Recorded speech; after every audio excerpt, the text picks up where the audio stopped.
All right, welcome everyone. Thanks for joining us for our JCWG live event. And today we're here to discuss noble purpose. So we are really trying to make this as interactive as possible. So please comment in the chat if you have questions and we'll leave a bit of time at the end to answer them. I'm Graham Human. I'm a research associate here at JC Williams Group. And then to my left, we have the man of the hour, our senior advisor specializing in marketing branding, Mr. John Torella. Thank you, Graham. And my focus is marketing, communications, and branding. So I'm coming at it through that lens. Great. And then finally, we also have Lisa Hutchison, our managing partner here at JC Williams. Hi, everyone. So great to have you joining us. We are wanting to do more of these, so we're so glad that you joined us today. I am the managing partner and I specialize in retail operations, retail strategy, and so noble purpose and profits we're going to be talking about today and how important that is as it relates to your retail strategy. Sounds pretty good. So then let's start off by having you, John, give us a bit of a rundown on what is noble purpose and why we need to talk about this. So, Graham, it's a complex question, and you're seeing more and more interest in it. It's an idea, I think, whose time has come. And what it's really about is having a noble purpose that has meaning, that has differentiation, that's sustainable over a long period of time, and is distinctive at every touch point. Now that's a mouthful. So you can see why I'm saying it's complex. Mhm. But, you know, my work in branding, it's interesting because usually that's the first topic of discussion. Let's get the senior team, let's get the leadership team together, and let's talk about, Graham, how do you think we're unique? Mhm. You know, what's different about us? Hey, if we're not different, if we're not unique, if we're not special, we're interchangeable, we're a commodity. So you can see why that whole topic is a great frame, a great context for branding work, because then you get into what's the vision of the future? You know, what's the mission? How are you going to do it? Mhm. What are the key pillars of success? And on and on and on. Right, yeah. Oh, that's a great explanation. I mean, I think a little bit about one of the, like, to me, when I think about noble purpose, is sort of one of the OG in retailing in terms of Body Shop and Yeah. Anita Roddick, you know, in terms of how she was really such a pioneer. It was so crystal clear. I mean, it still is today. You know, their stores are green because of the environmental issues, and her passion around the environment and clean products, you know, natural products. And so it just seems like it's been gaining more and more traction. But I think you're absolutely right. I mean, when I think back over the years, that's really where the focus started to come. And, you know,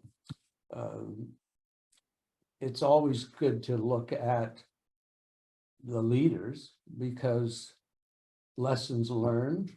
So I think, you know, if you're going to try to build an awareness and understanding and acceptance of noble purpose, using those cases is a great way to start. You know, you tell a story about on a smaller scale about a coffee experience you had. Yes. So we'll take it from like 30,000 feet down to your local coffee shop. Yeah. Well, storytelling is an important part of noble purpose. And the interesting thing, Graham, is, you know, I've been telling this Maria story 25 years. And I'm in the airports and people come up, you're the guy that was talking about Maria. I said, yeah. Oh, God, yeah. So the story, I mean, I was away on a typical business trip and I'm wandering through Bloor West Village. This is where I live, and my usual morning walk. And I see this coffee shop, Maria's Coffee Shop. Oh my goodness. You know, there's all the big names in every corner, Starbucks, on, Coffee Tree. I think, boy, I got to drop in and see what that's all about. So I go in and walk up and there's this lovely lady, great smile, just like yours. And she says, "Hi, my name's Maria. What's your name?" I can't remember ever anyone asking my name. I said, "My name's John. How can I help you, John? What would you like?" I said, "Well, I'll have a large Americano." Excuse me, Americano. "Have a great day, John." I take money. I'm wandering home and I think, I gotta go back to the office and talk to the gang there and just see if anybody else has ever. And sure enough, go around the table. Oh. Keep an eye on them. So again, I'm away for a couple of weeks and I go back in, I walk up, and there's Maria, smile on her face, says, "Hi, John." And she hands me my large Americano. She remembered my name and what I drank. I said, "Okay, there's something special going on here, and I gotta think more about this." So, and again, I'm away for a couple of weeks. And I'm thinking, well, I gotta get more of a sense of this. I walk in, there's Maria. She said, "Where have you been?" Wow. I said, "Well, Maria, I've been away. You look tired. You need a muffin." How did she know I need a muffin before I know it? I'm like, this is insane. And no matter when I went in, it was all, "How are the kids? How you travel? How's this?" Maria has a very simple level. Put a smile on the face of every customer every day. Now, the interesting part of this story, so that's almost 12, 13 years ago. Over the years, Maria became the #1 coffee shop against all the big names in Blair West Village. She eventually sold it and moved back to Greece with her daughter, so happy ending. Yeah. Well, I think that's proof, right? Is that, that she was successful just by making your experience great, and clearly you were a return customer and a customer for life as well. Yeah. I know through when you were talking about noble purpose and talking about how it does drive profits, something like Microsoft is a great example, that you read their CEO's book on how he went from know-it-all to learn-it-all mindset and having this purpose. And over 6 years, they saw, dramatic increase in their profits as well. And Graham, the thing, so certainly it drove financials, every aspect of the business, market share, sales growth, profit. But the thing that struck me most of all about Nadell and what he said was, it was like a magnet in terms of holding our team and gaining new talent. People came there because of that simple idea, Right. Know it all, learn it all. We want to be a learn it all company. So, whether your focus is profit or growth or market share, it's the clinical evidence, the data there substantiates that. And we're building our own background in terms of really supporting with clinical evidence, because the CEOs are hard-nosed guys. They want, okay. So I think at every touch point, there's sustainable evidence of the validity of this idea. Absolutely, yeah. Yeah, I mean, we've all, been also talking, like, along with sort of that foundation that we learned from the Body Shop, then we see it in Warby Parker, Tom's. Yes. I think they're kind, the Kind bars and the Kind company. Are there other examples that stand out in your mind? Well, at the Retail Council, we heard Best Buy. And the interesting thing with Best Buy, and I think it's worth thinking about as companies really deal with noble purpose, they came at it and said, there's a lot of discussion about where our focus should be. Is it the end customer, or is our own employees? And, we all saw it. They came out and said, it's our employees. The way we treat our employees The way we treat our staff is the way they treat our customers. So that's an interesting example, again, of the complexity of this whole question. Maple Leaf Foods, I think, was another great example of, dare to be good in food. And all the emphasis today on food, particularly with families and children. The whole food world is turned upside down. So there's another example. But I also say sustainability, the infinite game, is really a goal of noble purpose. You want to do it over a sustainable, long period of time. It's not a fad, it's not fake it till you make it kind of thing. So I also like to go back and say, okay, if I look out over the decade or so, who are the companies that in the best of times and the worst of times?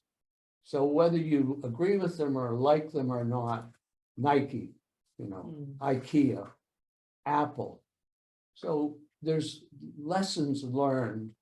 And that's why we always say, let's take the time to dig into some of these companies and find, Nadell talks about at Microsoft, I want to find the soul of Microsoft.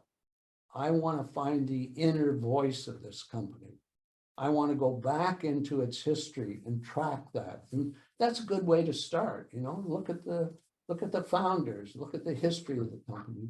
Yeah. So we were talking about profits before, so that's obviously some kind of measurement, and we've been kind of talking internally as a group and, welcome some feedback even from, the people watching in terms of measurement. Yeah. But, we've been thinking about, kind of helping companies with a tool for measurement. So I guess, in your experience, what are some of the ways in which they can measure, if they have a noble purpose, if it's meaningful, if the customer understands it, and how often should they be doing this exercise in your mind? So I mean, you do this with your clients, I know that. I kind of come at it from a qualitative point of view, and I look to you guys to say, okay, help me out with the numbers because it's got to be measured. So, and I think, we're working on this now. What are the questions? So, we always start out with, let's look at the senior team, the leadership team, the C-suite, and how good are they able to articulate in a very simple statement how we create unique experiences for our customers, deep emotional experiences. Okay, so maybe the senior suite are pretty good at that. They should be. But what about the leadership team, the next level? Well, let's test that and then look at the whole organization and see the buy-in of everyone into that. Yeah. What kind of alignment? And what you're looking for is an alignment between the corporate purpose and our own personal. Is there alignment? Because when there is, that's when you get resonance. People just work harder, work longer, stay longer. So I think, we got to take some time and really go through and get those qualitative questions and then get it into a simple kind of matrix that a senior guy could look at it, gal could look at it and say, we're okay, or hey, we got an issue here. Yeah, that's scorecard. Yeah. That's an easy look at. And then, as you said, I mean, it's a chronic, coming from operations with some HR in my background, it's that whole sort of notion of the broken telephone that it starts at the leadership and it gets murky down as you go through the organization. And the front line ends up not really understanding what the purpose or the mission of the company is. Yeah, so it's I think a topic that we've got to spend some time on. I think we also have to spend some time, and I know Graham's working on this. Give us clinical evidence Mm, that it's purpose, people, profits, and that regardless of what your view is on any one of those, there's sustainable evidence that you need to do this. Yeah, I think that's a huge point, because I think a lot of retailers, are, especially at this point in time, through a pandemic and, the current state of the economy and so on, they're obviously very concerned about profits. Yeah. But when we can talk about stories like Microsoft Yeah. and their success, Yeah. it's important. But that's an Just important switch back point in. to spend a minute on. Is it relevant to the new norms and the new realities? So you may have a noble purpose that's well established and it's, sunk in and people, but things are changing and things are never going to be the same again. So we got to revisit and see whether we're still relevant. And I think, And different. yeah, absolutely. I mean, we were talking about Tom's and Warby Parker Yeah. before, with this sort of one-to-one, and we're seeing it now in every category. Yeah. People are sort of saying, oh, I'm gonna donate one, pair of Mhm. socks for every pair of socks I Yeah. sell and whatnot. And it's getting watered down. Absolutely. And that's what Because happens. it's that It becomes- copycat kind of, oh, it worked for them, that model's gonna work for me, rather than it having that meaning behind it. Yeah. rather than being genuine. Yeah, and I think about Zappos, and the history of that company, it was all about customer service. And it got to a point where it became a cliche, Well, how is the customer service? How do you define it in specifics? Is it better, unique, different, only? So it's a complex topic. Yeah, for sure. So I'd say with this kind of complex topic, where, it's clear that it's working and it's clear that it's important, but Yeah. where do they start? So how do you start? Well, I think I touched briefly on it. I like to start with the founders Mm, and really try and understand their mindset Mhm. and how that mindset moved from status quo to growth and differentiation. And get inside, the very soul of the founder, because there's rich alchemy there, and you want to dig into that. I think once you start with that, you start to then really look at, the playground that you're in, the category that you're in, the competitive set that you're in. You try to get some sense of how they're positioned, what's their noble purpose. Mhm. And, you don't want to mimic that, you don't No. want to copy that, but you want to be aware of it. And I think it's, then you're getting into the big question of, how can we go beyond the traditional demographics to really define our customer?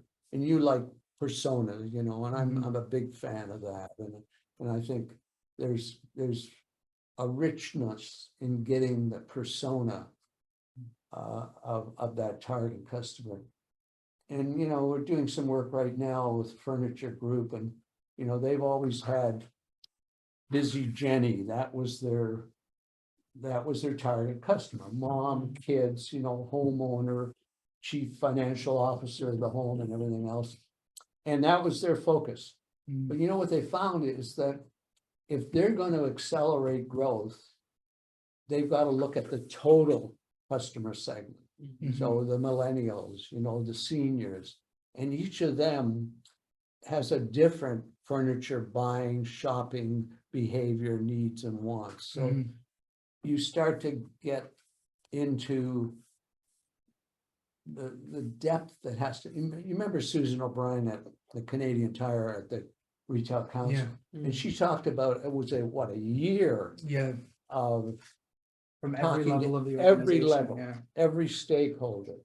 And the challenges that she went through, you know, the board saying, oh, well, wait a minute now, you know, you're getting too lofty. I mean, making life in Canada better, that was the noble purpose. Oh, my goodness, you know, we're Canadian Tire, yeah. And we are here 100 years and we want to be here for another 100 years. We got to have a noble purpose that's relevant and meaningful. So it's, you got to put the hard work in. You got to have candor. You got to have transparency. You got to have empathy. Mhm. You got to have compassion. You know, you got to be a great listener. Yeah, Yeah, absolutely. and I think I'm it's, getting tired already. and I think that that alignment with the founder is really important, and I think, I'm sure that going through this, you've definitely considered it from a lot of different angles. So did you ever consider it for yourself? Did you consider what your noble purpose would be? Professional, personal, either or? It's a great question, you know, and I have gone through it. And, you know, I spent a lot of years traveling all over the world with the Ebeltoft Group, worked with the best companies in the world. And I just woke up one day and said, you know, I want to focus on small and medium business because there's a need there. And that's my noble purpose. Help them be more successful, however they define success. Right. And as you know, we're doing a lot of work in that area, and it's challenging in itself, you know. No jargon, simplicity, make it easy. Show me action, give me results. So it's Yeah. a noble purpose. And I think a lot of that interaction, especially when you're in a downtown core like we are here, a lot of your interaction, your daily interaction with retailers is small businesses, right? You're usually, you know, that corner store on your way to the office that, you know, that's really the backbone of where we're shopping a lot of the time. Hyper local retail, and it sounds easy, but when you add the dimension of not just customer centricity, but community centricity, being part of that community, that's a bigger challenge. Mhm. But that's where, again, the value lies. Amazing. Yeah. Any questions? I don't believe we've had any questions come in. Feel free to put them into the chat. I know we've talked a lot and explored a lot through this Yeah, for conversation, so maybe sure. they've all been answered, but. Yeah, we are trying, as I said earlier, we're really trying to test this format. You know, we sit around this table and have these conversations, and we thought it would be fun to sort of open it up to our community and whatnot. And so, you know, if you think of questions afterwards, certainly you can reach out to any one of us, even coming in through our info page if that you want, or connect with us on LinkedIn, anything like that. Because it is such an important topic, and it is one we are just continuing to explore. And I think, you know, it's a really, I think more and more there's just that evidence that we talked about, but it's a bit daunting and scary, particularly for the small and medium businesses, because their profits are important and they're running on tight budgets. And so, but it is an exercise that's really, really important. We don't see anything coming in. So I think we'll just wrap it up. One of our goals is to make these tight and quick little sound bites. So for the participants that are here, we thank you for joining us very much. We hope that you've enjoyed being part of our little coffee chat here. And we'll wrap it up for today. I hope you've enjoyed it. You can watch it. You'll get a copy of the recording, as well as you can always visit our YouTube channel to see conversations that we've had about retail innovation, as well as other conversations that we've had. So thanks for joining us. Thanks. Thanks, everyone.